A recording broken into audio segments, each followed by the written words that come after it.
Molecular with the NB Academy, and in this video I'll be showing you a couple of cool tricks that you can do to process your 808s and give them a much more different taste with the Capitator. So this is what it's going to sound like. Going from this to this.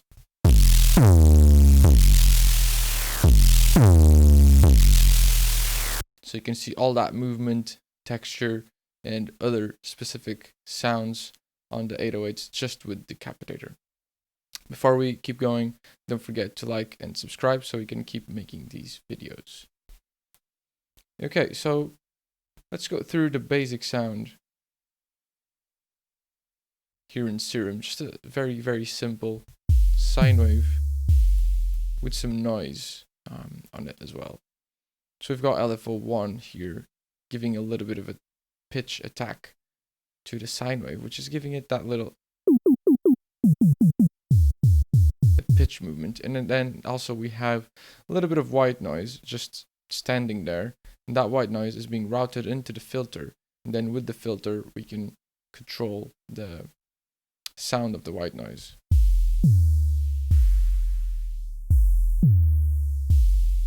I have a little bit of keyboard tracking on the filter, so higher notes will bring the cutoff higher and lower notes will bring it lower.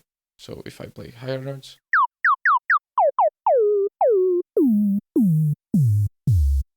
see the lower I go on the keyboard, the lower the filter cutoff frequency. Okay, nothing going on the effects. It's a quite simple sound, a little bit of white noise, just a sine wave, no extra harmonics. Actually, just a little bit of this one, but you can barely see that it doesn't turn too squarish. It's literally just a sine wave with that added harmonic. And then a little bit of pitch movement as well with an LFO here, but nothing too crazy. So it sounds just like your regular 808. Now over to the MIDI clip. Something that sounds really good on 808s is a little bit of pitch bend. So I'm resetting the pitch bend every time that the note hits. And a little technique that I like to use when doing pitch bends in 808s, I like them to bend always the same, except if I want to accentuate a note. So what I did here was I select the longest note, and then I copy that pitch bend, and then I duplicate that pitch bend at the start of every other note. So that way, percentage wise, they're gonna be bending the same amount over the time. But I wanted to accentuate this one, so on this one I brought a little bit down. Alright, cool. So now we move on to the Capitator. I have a Redux plugin here. It's just a bit reduction, and I'm doing some bit reduction over to 8 bits, and you can do anywhere from 7 to 11 bits. That's gonna still do the same effect. You can see it's just making that noise a little bit more apparent, giving it a little bit more texture. Nothing too crazy, barely audible if you're not even wearing headphones.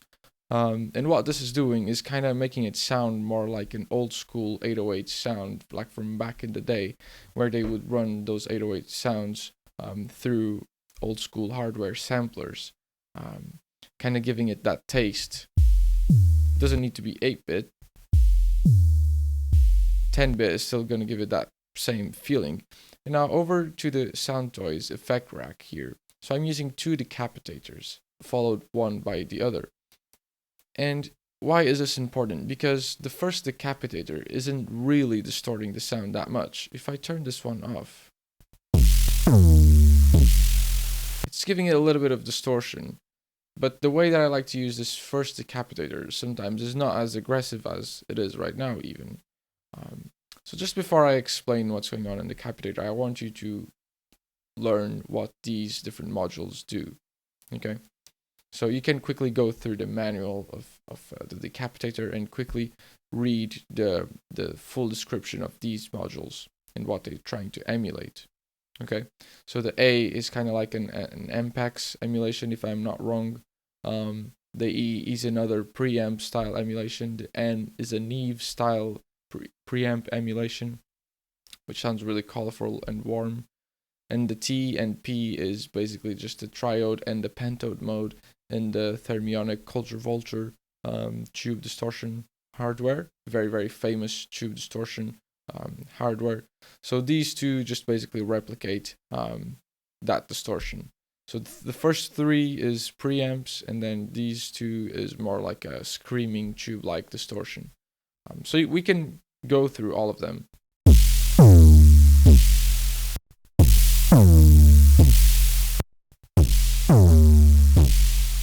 The Neve one really does give it like a specific movement.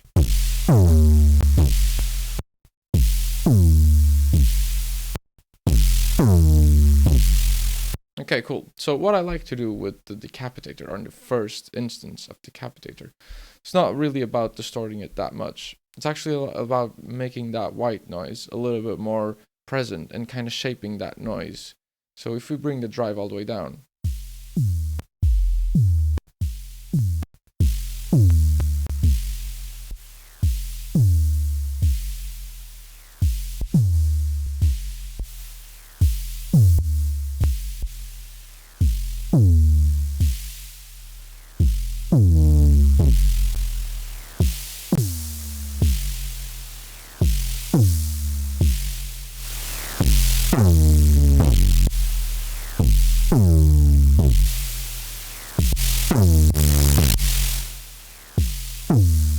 let's keep it like that.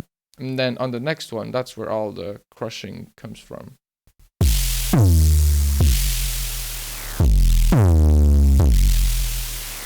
Then you can play around with a low cut, which is gonna take off the lows at specific moments whenever you move this knob, and then you can bring it back, kind of like as a transition effect even.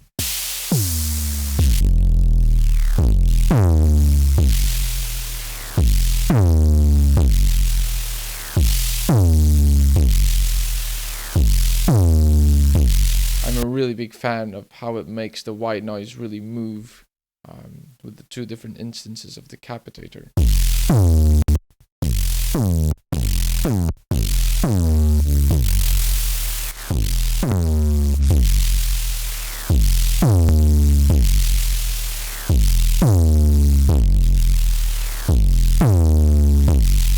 Obviously, you can come back and tame that white noise.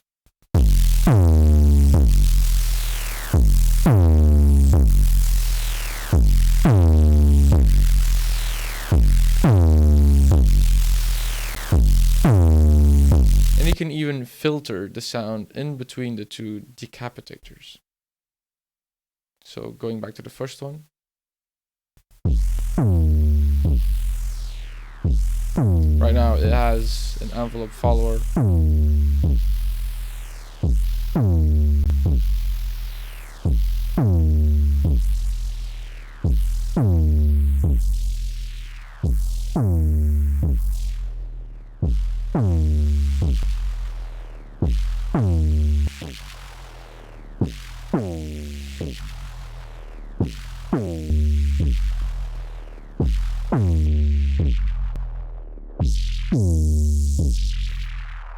Could do an LFO.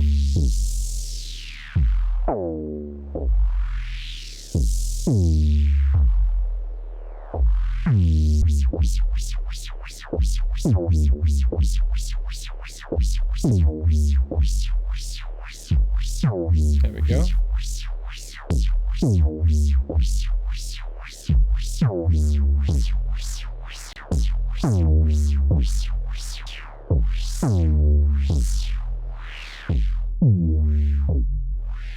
And now we turn on this one.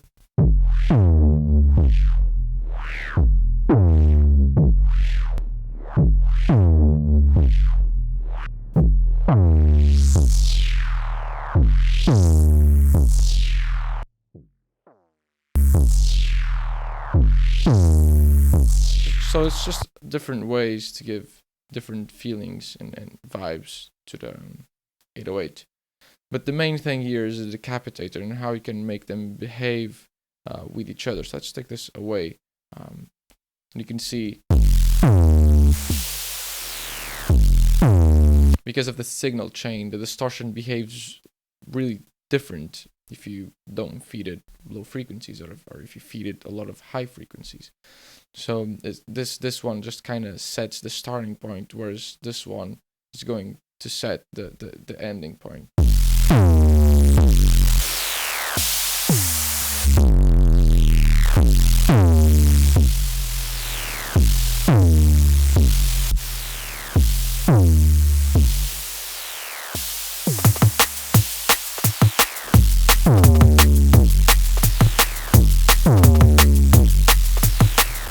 So yeah, this was Molecular with DNB Academy. Don't forget to like and subscribe so we can keep making these videos. And next time we'll be doing some more SoundToys stuff. We have a little mini series for SoundToys stuff going on, and I'll catch you in the next video. Bye.